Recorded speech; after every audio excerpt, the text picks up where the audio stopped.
The metal floor was cold against Taman Park's face. His head hurt badly and he could taste blood in his mouth.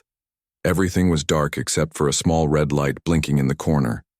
He tried to move his hands, but they were locked behind his back with something strong. The chains made a soft clinking sound when he shifted his weight. Taman closed his eyes and took a slow breath. The air smelled strange, like burning plastic mixed with something sweet. His training kicked in automatically. He started counting. 1 breath, 2 breaths, 3 breaths. His heart rate began to slow down. Pain was just information. Fear was just a chemical reaction. He had trained for this. He remembered the mission. His team had gone into the Vakrin supply depot to steal weapon codes. Everything had gone well at first. They got the data. They reached the extraction point. Then the sky lit up with enemy fire. The transport exploded before they could board it. Taman saw his teammates die. 3 good men gone in seconds. The blast wave threw him against a wall and then everything went black. Now he was here. Wherever here was. A prison cell on an alien ship, probably. Taman opened his eyes and looked around carefully. The cell was small, maybe 3 meters by 3 meters. The walls looked like dark glass or crystal. No windows. 1 door with no handle on the inside. A camera in the top corner, its small light watching him. He made a mental note of everything. The door made a hissing sound and slid open.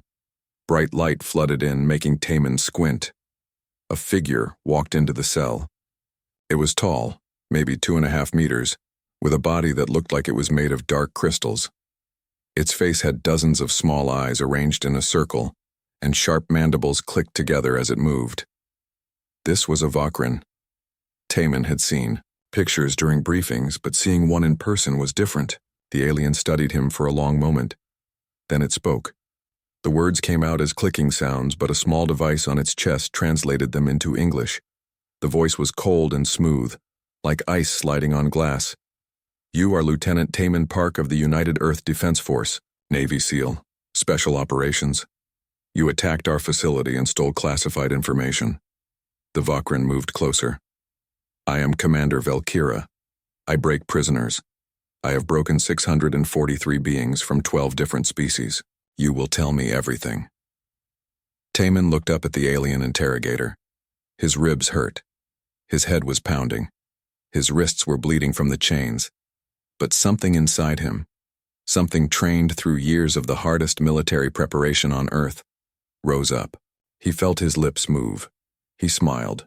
It was not a big smile, not a laugh or a grin, just a small, calm smile. The kind of smile that said he knew something important.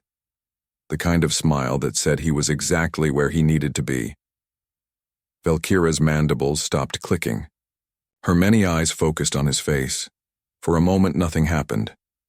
Then she stepped back slightly. It was a small movement, barely noticeable. But Taman saw it. He had surprised her. Good. You smile, Valkyra said slowly. This is unusual. Prisoners do not smile, they show fear, anger, defiance. But not this. What is this? Taman said nothing. He just kept that small smile on his face and looked at her calmly. His SEAL instructors had taught him many things. One of them was that silence could be more powerful than words. Let the enemy wonder. Let them worry. Let them make mistakes. Valkyra walked around him in a circle. Her crystalline feet made soft tapping sounds on the floor. She was studying him like a scientist studies an interesting bug. Your species confuses us, she said. You are weak, soft bodies, short lives, no natural weapons, no armor. Yet you fight like apex predators. You should have surrendered when we first came to your world, but you did not. Why? Taman finally spoke. His voice was quiet but steady. Because you don't understand us, and that's going to be your biggest problem. Valkyra leaned down, her face close to his. Her breath smelled like sulfur. I will understand everything about you before we are done. I will know your secrets, your fears, your weaknesses. And you will tell me where your military bases are hidden.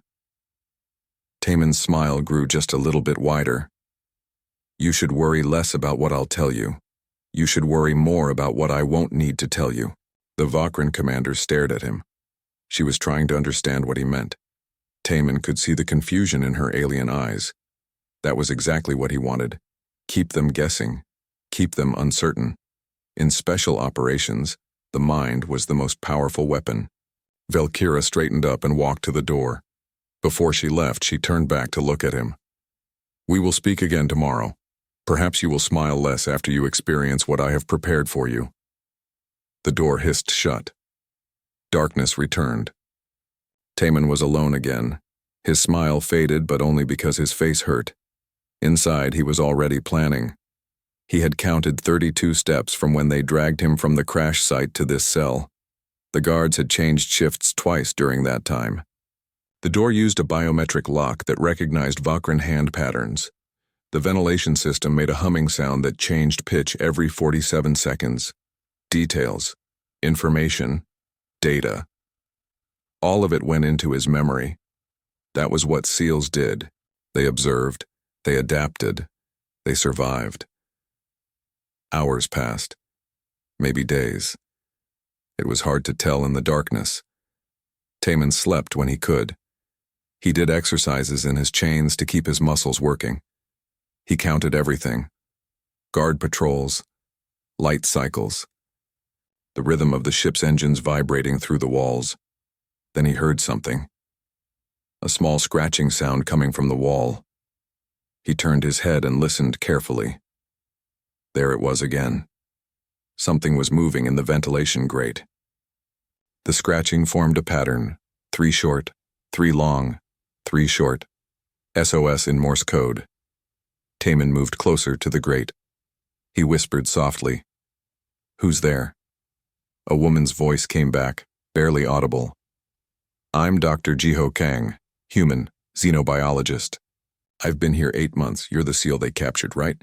"Yes, Lieutenant Taemin Park. I heard the guards talking about you. They're scared. They say you smile at them. Is that true?" Taemin allowed himself a small grin, even though no one could see it. "Yes." "Why?" Dr. Kang asked. "Because fear is a weapon, and right now they're more afraid of me than I am of them." There was a pause.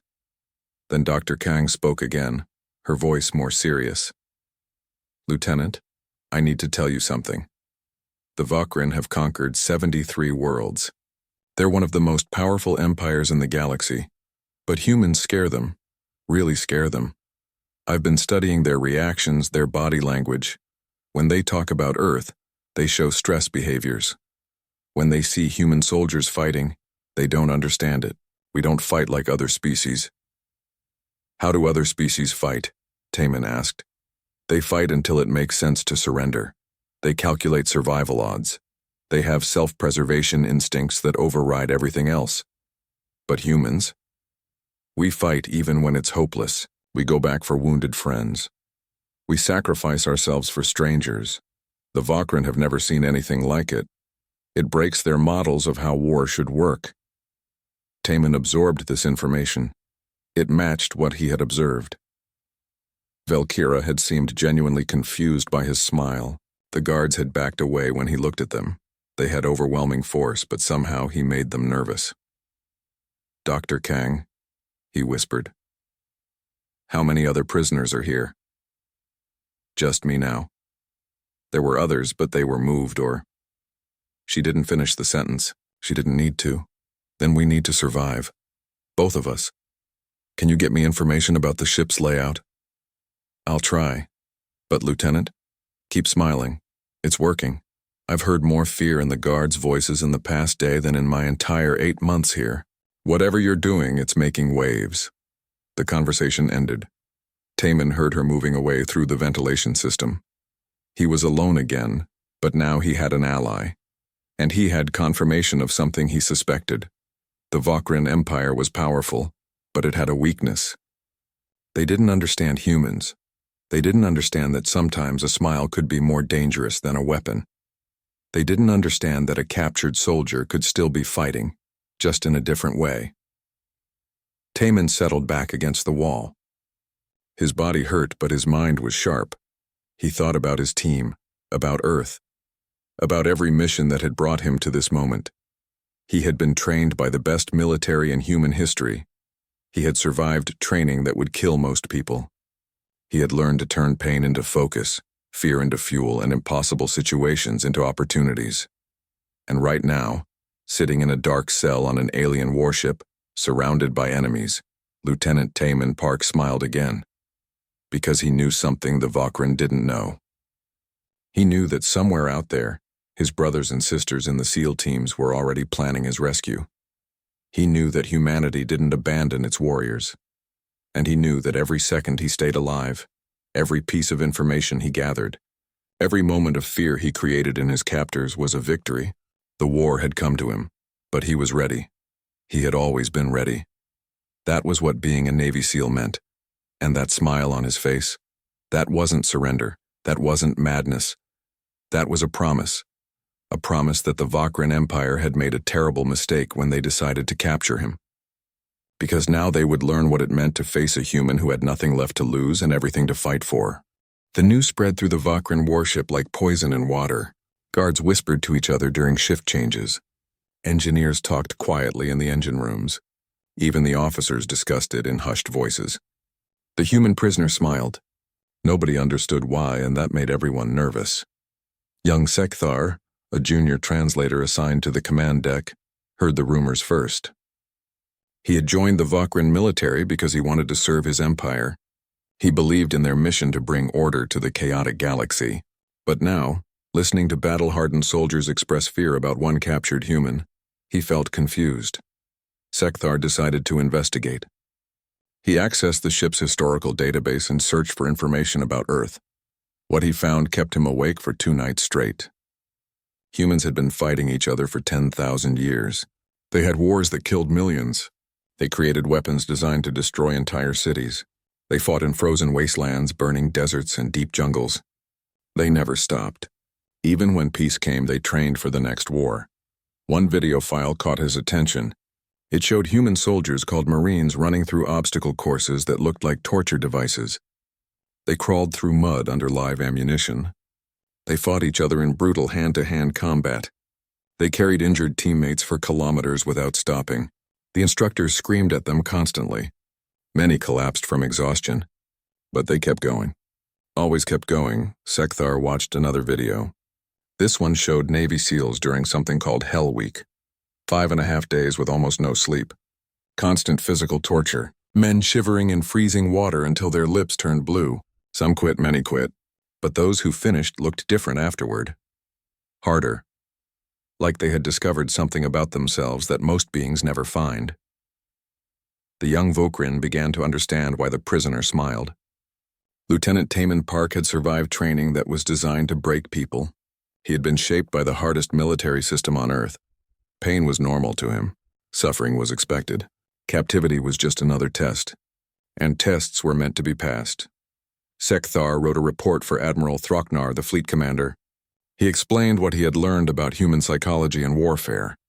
He included statistics. Humans had fought in over 15,000 documented wars. They had survived 5 mass extinction events on their home planet. They evolved as persistence hunters, chasing prey until it died from exhaustion. They were literally built to outlast their enemies. The Admiral read the report 3 times. Then he called Sekthar to his office. The command chamber was large and cold, with holographic displays showing the fleet's positions. Throcknar was an old warrior covered in battle scars. He had fought in 30 campaigns across 15 worlds. He rarely showed emotion, but now reading about humans, his mandibles clicked nervously. These creatures trained to die, the Admiral said quietly. They prepare their young to sacrifice themselves. This is not normal warrior behavior. This is something else. Yes, Admiral, Sekthar replied. And the prisoner we hold? He is not just a regular soldier. He is from their special operations forces, the best of the best. If normal human training is extreme, their training is beyond extreme. I found records of SEAL selection. 75% fail. Those who pass become something other species do not have. They become weapons that think. Admiral Throcknar was silent for a long time. Finally, he asked the question that troubled him most. Why does he smile? Sekthar had thought about this. I believe it is psychological warfare, Admiral. He knows we are watching him. He knows we are confused. By smiling, he takes control of the situation. We captured his body, but he captured our attention. He captured our fear. In human military strategy, this is called winning hearts and minds. But he is doing the opposite. He is winning our fear and doubt. Meanwhile, Commander Valkyra prepared for another interrogation session. She had access to advanced tools now, chemical agents that would break down mental resistance, neural probes that could cause intense pain, without damaging the body. She had used these methods on hundreds of prisoners. They always worked. Always. But as she walked toward the detention level, she felt something unfamiliar. Doubt. The human's smile haunted her. It was not the smile of someone trying to be brave. It was not the smile of madness. It was the smile of someone who knew a secret. What secret could a prisoner possibly have? She entered Taemin's cell. He sat against the wall, chains still holding his wrists. His face showed bruises from the capture. His uniform was torn and dirty. But when he saw her, that smile appeared again. Small, calm, knowing. Good morning, Commander, Taemin said politely. Or is it evening? Hard to tell down here. Valkyra ignored his greeting. She held up a small device. This will cause you considerable pain. It will make you want to tell me everything. Your base locations, your fleet strengths, your defensive strategies. You will speak and then the pain will stop. Taemin nodded slowly. You'll torture me. I understand. That's your job. But let me tell you something, Commander. You're teaching me. Valkyra's eyes narrowed. Teaching you what? How you think. How you operate. Your procedures. Your patterns. Every time you interact with me, I learn more about the Vakran Empire. And every human who gets captured after me will benefit from what I'm learning right now. So yes, Commander, do what you need to do, but understand that you're helping us even as you hurt me. The Vakran commander activated the device. Pain flooded through Taemin's body. Every nerve screamed. His muscles locked up. It felt like being burned alive and frozen solid at the same time. It was worse than anything in SEAL training. Worse than combat injuries. Worse than anything he had experienced. But he had been trained for this too. Not the exact sensation, but the concept. Pain is temporary. Pain is information. Pain cannot kill you unless you let it. He focused on his breathing. In and out. In and out. He counted the seconds. 1, 2, 3. The pain was enormous, but it was just pain. It would end. After 30 seconds, Valkyra turned off the device. Taemin gasped and shook. Sweat covered his face. But when he looked up at her, he was smiling again. A weaker smile, yes, but still there. Interesting, he whispered. Is that your best? Valkyra stepped backward. This should not be possible. Prisoners broke under that device. They screamed for mercy. They begged to tell everything. But this human just smiled and asked for more. What are you? She asked quietly. Taemin met her eyes. I'm a United States Navy SEAL. We are trained to be uncomfortable. We practice suffering. We prepare for the worst day of our lives every single day. What you just did, that was bad. But I've had worse days in training. I've had worse days in combat. And I'm still here, still smiling. Because you can't break what's already been broken and rebuilt stronger. The commander left the cell without another word. Outside, she leaned against the wall and tried to calm herself. She had interrogated beings from 12 species. Warriors, soldiers, spies, terrorists.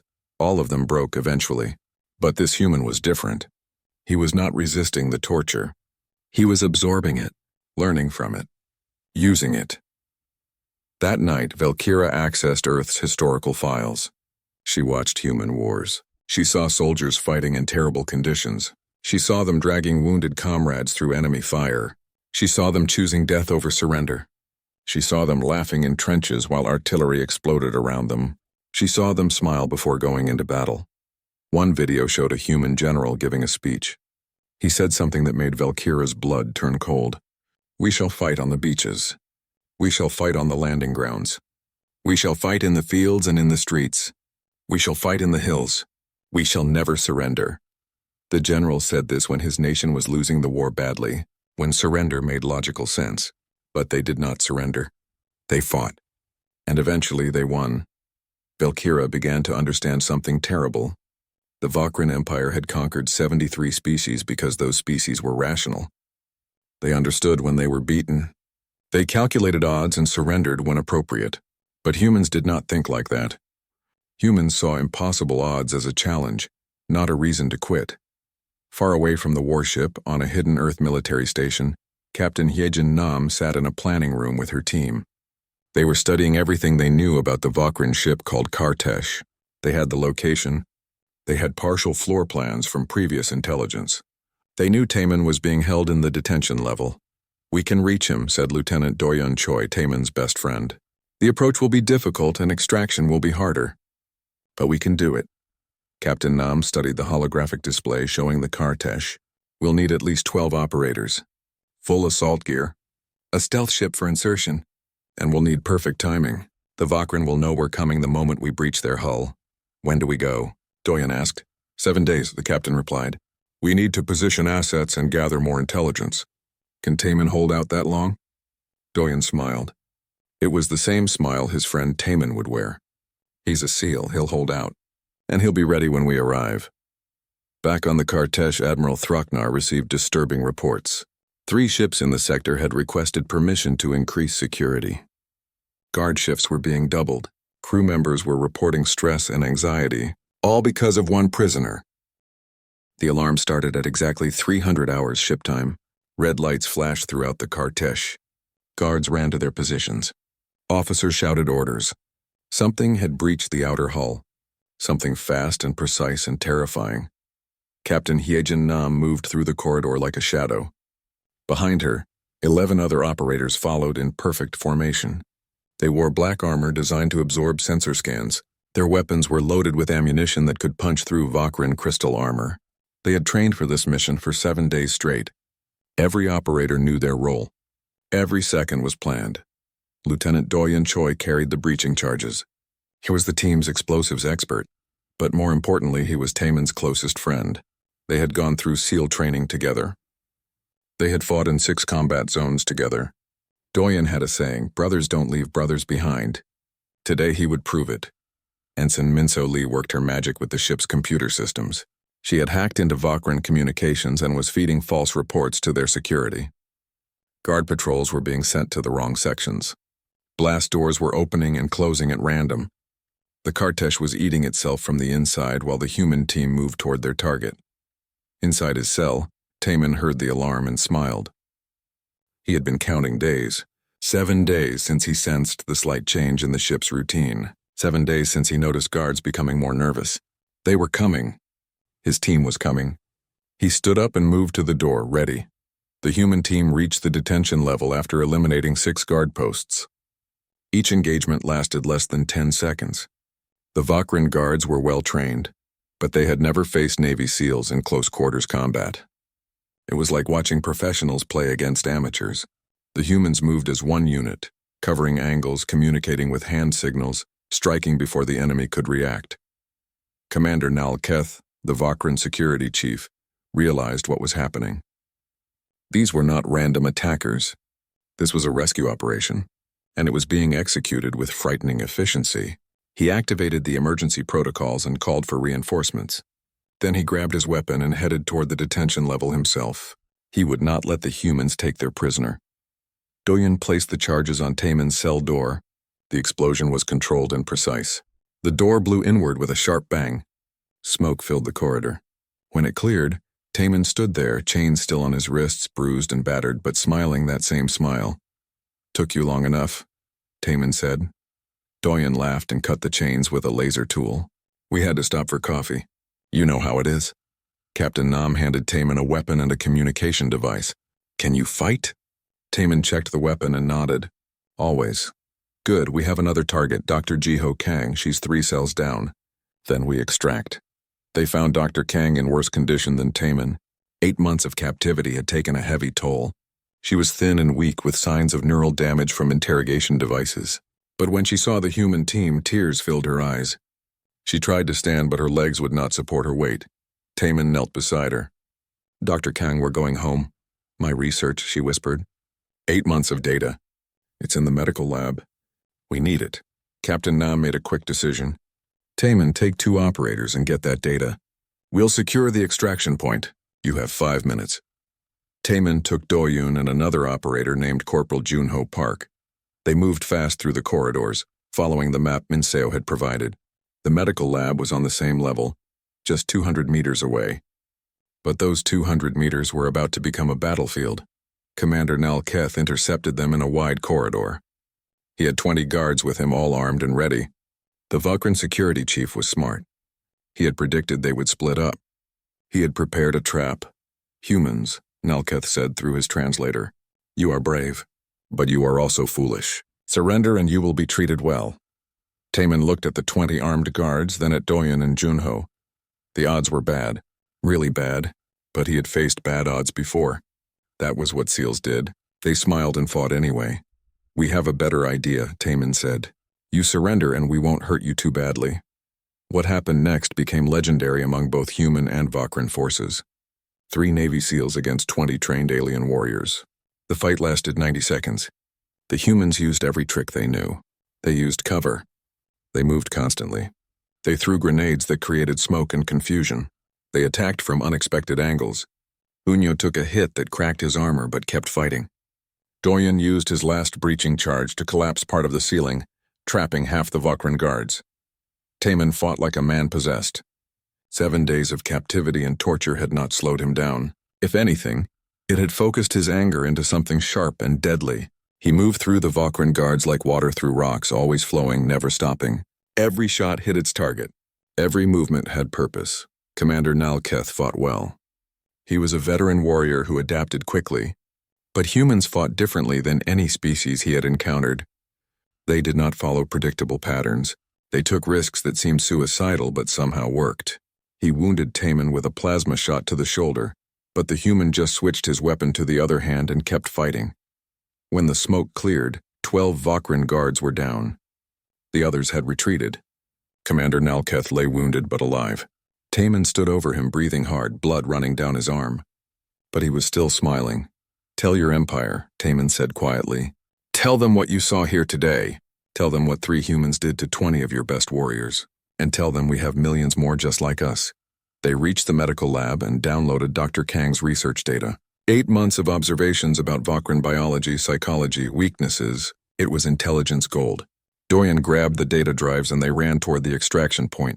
But the price of the mission was getting higher. As the team fought their way to the hangar bay, they encountered heavy resistance. Sergeant Yoon Bi-han took a fatal hit while covering the team's retreat. Corporal Junho Park, already wounded from the earlier fight, stayed behind to hold a choke point. His last transmission was simple. Go! I've got this! The explosion that followed told them he had used his remaining charges to collapse the corridor. 2 good warriors.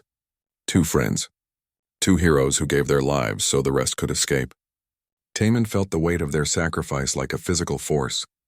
This was the cost of war. This was what it meant to be a SEAL. You did the job.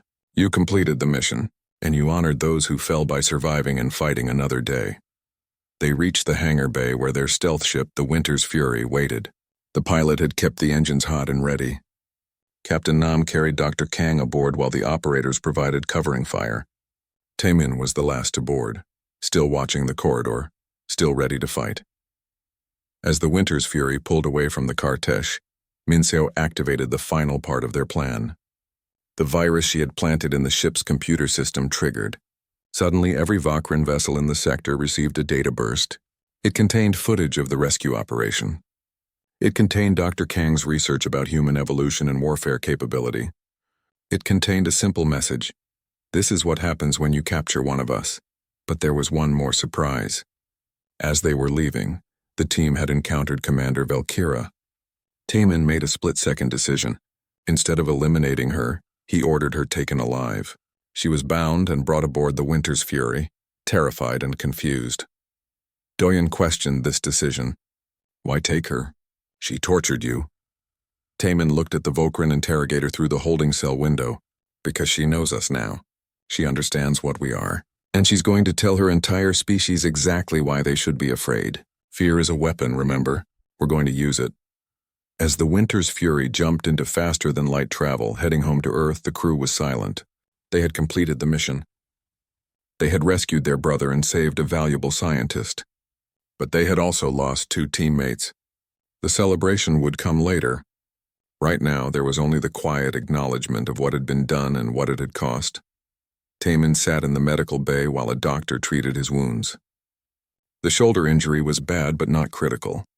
The bruises would heal. The scars would join the collection he already carried. He thought about Junho and Unbi. Good soldiers. Better friends. They had done their duty. They had shown the galaxy what human warriors were capable of. Dr. Kang, despite her weakness, insisted on staying awake. She wanted to see the starfield. She wanted to know she was really free. She sat next to Taman and took his hand. "Thank you," she whispered. "For everything." "We don't leave our people behind," Taman replied. "That's the promise we make. That's the code we live by." In her holding cell, Valkyra watched the humans through the transparent wall. She saw them tend to their wounded. She saw them mourn their dead quietly and with dignity. She saw them smile despite their pain. And she understood something that would change her forever. These were not monsters. They were not mindless killers. They were something far more dangerous. They were warriors who fought for each other. Warriors who would endure any suffering for their brothers and sisters. Warriors who smiled in the face of death because they knew their sacrifice had meaning. The footage went viral. That was the only way to describe what happened after the rescue video spread through galactic networks. Within 48 hours, every major species in the Galactic Council had seen it. Within a week, it was the most watched piece of media in known space. Humans smiling as they fought. Humans rescuing their own against impossible odds. Humans who refused to leave anyone behind. The Galactic Council called an emergency session. Representatives from 53 species gathered on the neutral station called Unity Point. They had many questions. Most of those questions were about humanity. What were these creatures? How did they fight so effectively? Were they a threat to everyone or just to the Vakran? Ambassador Sun Hee-yoon represented Earth at the session. She was a career diplomat who had spent 20 years learning alien languages and customs. She understood how to read the room, and right now the room was divided. Some species saw humans as potential allies. Others saw them as dangerous wildcards that needed to be contained. A few saw them as the galaxy's next great threat. High Counselor Zathara, leader of the council, addressed Ambassador Yoon directly. The ancient Nethir floated in a tank of methane gas, their tentacles moving in patterns that indicated deep concern. "Ambassador, your species has been in space for less than 300 years. Yet in that short time you have fought the Vakran Empire to a standstill. You have demonstrated military capabilities that concern many of us. We must ask, what are humanity's intentions?" Sun-hee stood and addressed the council with calm confidence. "Our intentions are simple. We want to live in peace. We want to trade with other species. We want to learn and grow, but we will not be victims. We did not start this war with the Vakran. They came to Earth demanding surrender. They attacked our colonies. They killed our civilians. We only did what any species would do. We defended ourselves." A representative from the Chakti species, an insectoid race known for their military power, spoke up. "But your methods of defense are troubling. You use psychological warfare. You create fear. You smile in battle. This is not normal behavior," Sun-hee nodded. "You're right. It's not normal to you. But to us it's natural. Humans evolved on a planet that tried to kill us every single day. We survived ice ages, plagues, natural disasters, and predators that were stronger and faster than us. We survived because we adapted. We learned to use our minds as weapons. We learned that sometimes making your enemy afraid is better than making them dead. Fear can end wars faster than bullets." The council chamber erupted in discussion. Some agreed with her logic. Others found it disturbing. But everyone was paying attention. That was what mattered. Earth had gone from being a primitive backwater to being the center of galactic attention.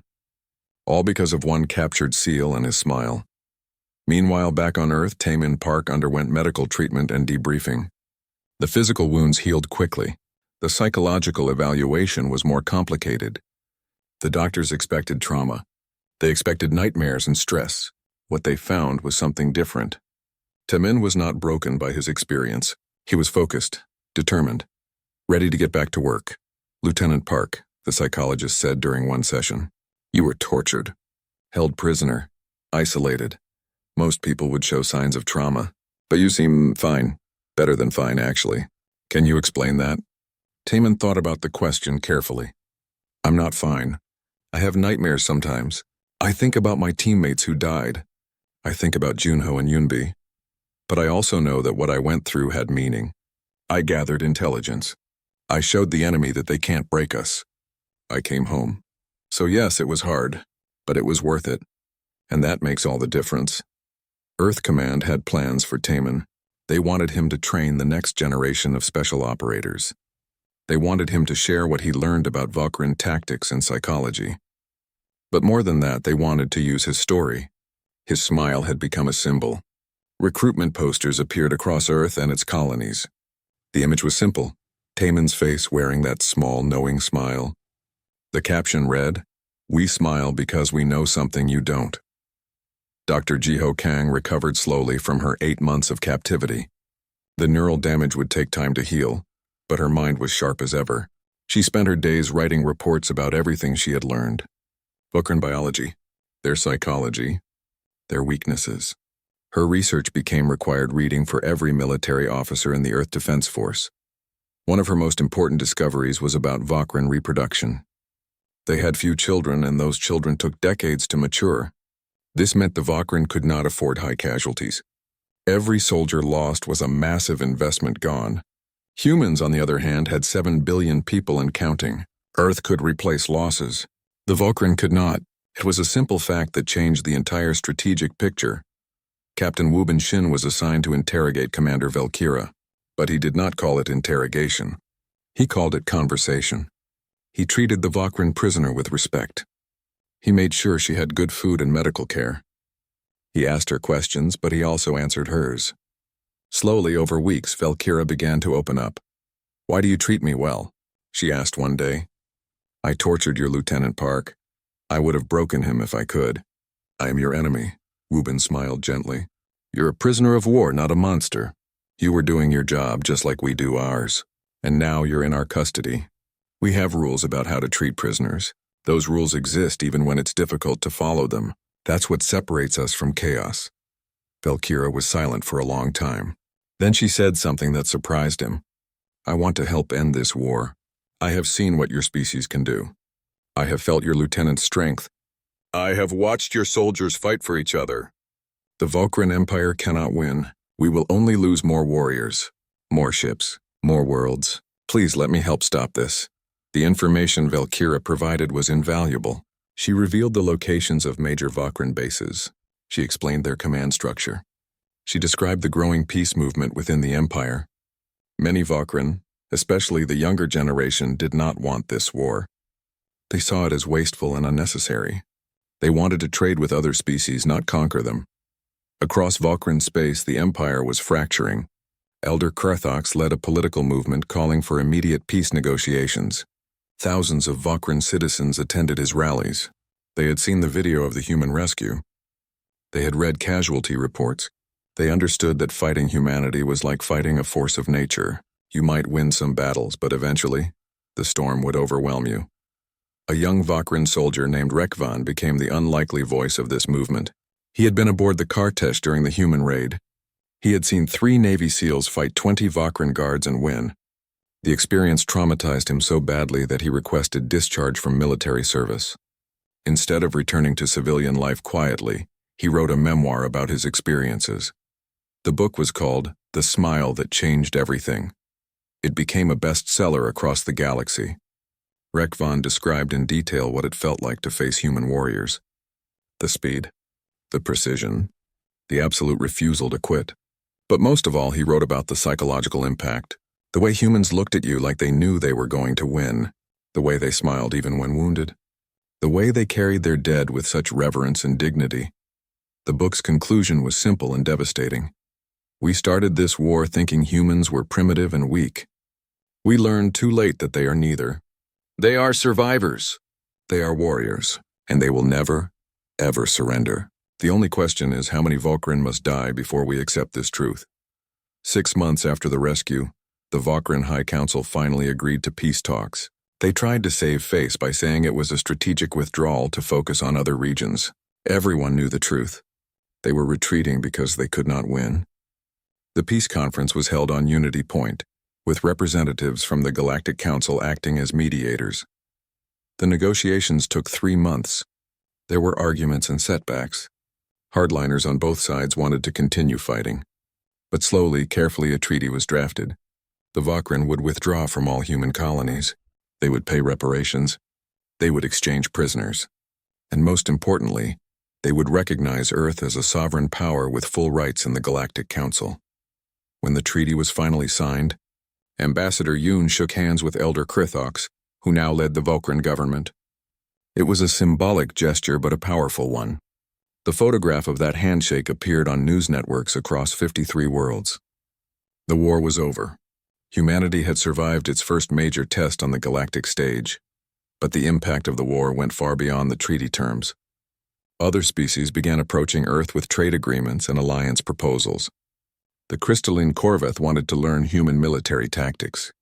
The peaceful Dendari wanted human protection for their colony worlds. Even the mighty Chakthi, who had initially viewed humans as dangerous, now saw them as valuable partners. Earth Command created a new program called Project Nightfall. Its mission was to train operators from multiple species in human special operations tactics. Taman Park was chosen to lead the program. He was promoted to colonel and given resources to build a training facility on Mars. 5 years had passed since the rescue that changed the galaxy. The war with the Vokran was now history, discussed in schools and analyzed in military academies across dozens of worlds. But its impact remained fresh. The galaxy had learned an important lesson about humanity, and humanity had learned about itself.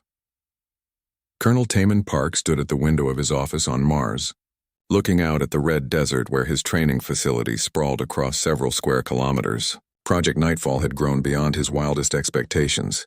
What started with 30 students now had 500, with waiting lists that stretched for years. The program had become the gold standard for special operations training in the galaxy. His students came from 20 different species now. Some were humanoid, some were completely alien, but all shared one thing. They wanted to understand what made human warriors so effective, and Taman taught them, not by making them into humans, but by helping them find their own version of that unbreakable spirit. One of his best students was a young Vokran named Seknara. She was the daughter of Sekthar, the translator who had first researched human warfare 5 years ago. She had joined Project Nightfall to prove something to herself and her people, to prove that Vokran could learn, could adapt, could work alongside the species they once tried to conquer. Taman watched Seknara lead her squad through an urban combat simulation. She moved differently than human operators, but just as effectively. She had learned to use her crystalline body's unique properties as advantages. She had learned to think tactically. Most importantly, she had learned not to fear failure, but to embrace it as a teacher. After the exercise, she approached Taman's office. Her mandibles clicked in the pattern that indicated respect. "Colonel, may I speak with you?" "Of course. Come in." She entered and stood at attention. Even after 6 months of training, old military habits died hard. Taman gestured for her to sit. "I want to thank you," Seknara said, "not just for the training, but for giving my people a chance to learn, to be better." After the war, many Vokran felt shame. We had been so arrogant, so certain of our superiority. You humans taught us humility, but more than that, you taught us that enemies can become allies. Taman smiled. Not the mysterious smile from his captivity, but a genuine, warm smile. "Your father taught me something too. When he researched humanity, he was trying to understand us, not to defeat us, but to truly comprehend what we were. That curiosity, that desire to learn, is what makes peace possible." Dr. Jiho Kang had recovered fully from her captivity. She now led the Xenobiological Research Institute on Mars, where she continued studying alien species. But her focus had changed. Instead of just documenting differences, she looked for common ground, ways that different species could work together, medical treatments that could help multiple races, cultural bridges that could prevent future wars. She maintained regular correspondence with Commander Valkyra, who had been released as part of the peace treaty. Their relationship had evolved from captor and captive to something resembling friendship. They discussed philosophy, biology, and the nature of conflict. Valkyra had become a peace advocate in Vokran society, using her experience to teach others about the cost of war. One day, Valkyra sent Jiho a message that surprised her. "I have written a book about my experiences, about interrogating your Lieutenant Park. about being captured by your rescue team, about learning that strength comes in many forms. I am sending you an advance copy. I hope you will tell me honestly what you think. Jiho read the book in one sitting. It was titled The Interrogator Interrogated Lessons from Humanity. It was honest, sometimes brutally so. Valkyra described her confusion at Taemin's smile, her growing fear, her eventual capture, and the kind treatment she received from humans. The book's conclusion was powerful. I thought I understood strength. I was wrong. True strength is not the ability to inflict suffering, but the ability to endure it without losing your humanity. The book became a bestseller across the galaxy, joining Rekvan's memoir as required reading in many military academies. Together, these two Vakran perspectives on humanity created a complete picture of what had happened and why it mattered. Admiral Hijin Nam, promoted from captain after the successful rescue mission, now commanded the Third Fleet. She oversaw a combined force of ships from 7 different species, all working together under Earth's command structure. It was unprecedented in galactic history. Never before had multiple species voluntarily submitted to another species' military leadership. But they did so because they had seen what human leadership meant. It meant no one was left behind. It meant every life mattered. It meant fighting smart instead of just fighting hard. These were principles that transcended species, and Admiral Nam embodied them perfectly. She visited the Project Nightfall facility once a year, always on the anniversary of the rescue mission. She came to honor the memory of Sergeant Yoon Bi-han and Corporal Junho Park, the 2 operators who died during the mission. A memorial stood in the center of the training facility. Simple, dignified. Just 2 names and a quote. They smiled into the storm. Every graduating class from Project Nightfall held their ceremony at that memorial. Every student, regardless of species, learned the story of those 2 warriors who gave everything so others could live. It became a tradition that connected all graduates across the years. They were part of something bigger than themselves, part of a legacy of courage and sacrifice. Ambassador Sun Hee-yoon had become one of the most influential diplomats in the Galactic Council. Earth's rise from unknown species to major power had been meteoric, and she had guided that rise with skill and wisdom. She had negotiated trade agreements with 40 species. She had mediated disputes between ancient rivals. She had built a coalition of smaller species who looked to Earth for protection and leadership. But her greatest achievement was the Terran Compact, a framework for mutual defense and cooperation. Any species that signed the compact received Earth's protection in exchange for following certain principles: no wars of conquest, respect for sentient rights, and peaceful dispute resolution. 23 species had signed so far, creating a network of allies that spanned a significant portion of the galaxy. The Vakran Empire, under Elder Krethox's leadership, had transformed dramatically. The old system of military conquest was abandoned. Instead, the Vakran focused on trade, culture, and technology. They joined the Terran Compact, a move that shocked many but made sense to those who understood how much the war had changed them. Sekthar, the young translator who had first researched humanity, now served as Vakran ambassador to Earth. He lived in Geneva and had developed a love for human culture. He learned to drink coffee, read human literature, and even attempted to understand human humor. He became a symbol of how far former enemies could come when they chose understanding over hatred. One day, a ceremony was held on Unity Point to celebrate the 5th anniversary of the peace treaty. Representatives from dozens of species gathered. There were speeches and celebrations. But the moment everyone remembered came when Taemin Park and Valkyra stood together on stage. The crowd was silent. These 2 individuals represented everything the war had been: captor and captive, interrogator and prisoner, enemy and enemy. Now they stood side by side, about to address the galaxy. Valkyra spoke first. 5 years ago, I thought I understood strength. I thought it meant the ability to break others. Lieutenant Park taught me differently. He showed me that true strength is the refusal to be broken, the ability to endure suffering without losing your principles.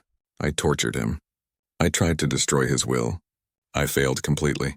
And in failing, I learned the most important lesson of my life. Then Taemin spoke. 5 years ago, I was captured. I was hurt. I was alone in a dark cell surrounded by enemies. But I was never truly alone because I carried something with me. The training of my brothers and sisters. The hope that comes from knowing others believe in you. The understanding that suffering is temporary but giving up is permanent. Commander Valkyra did not break me, but she did teach me. She taught me that even enemies are just people trying to do what they think is right, and that understanding is what makes peace possible. They shook hands. Human gesture. Fokran learning human customs. The crowd erupted in applause. The image was transmitted across the galaxy. It became as iconic as the smile had been 5 years before. But where the smile represented defiance and strength, this handshake represented something equally important: reconciliation and hope. Late that night, after the celebrations ended, Taman stood alone on an observation deck looking at the stars. He thought about everything that had happened: the capture, the torture, the rescue, the aftermath. It all seemed like a lifetime ago, yet also like yesterday. Doyen Choi found him there. His best friend, now a major, joined him at the window. They stood in comfortable silence for a while, just watching the stars.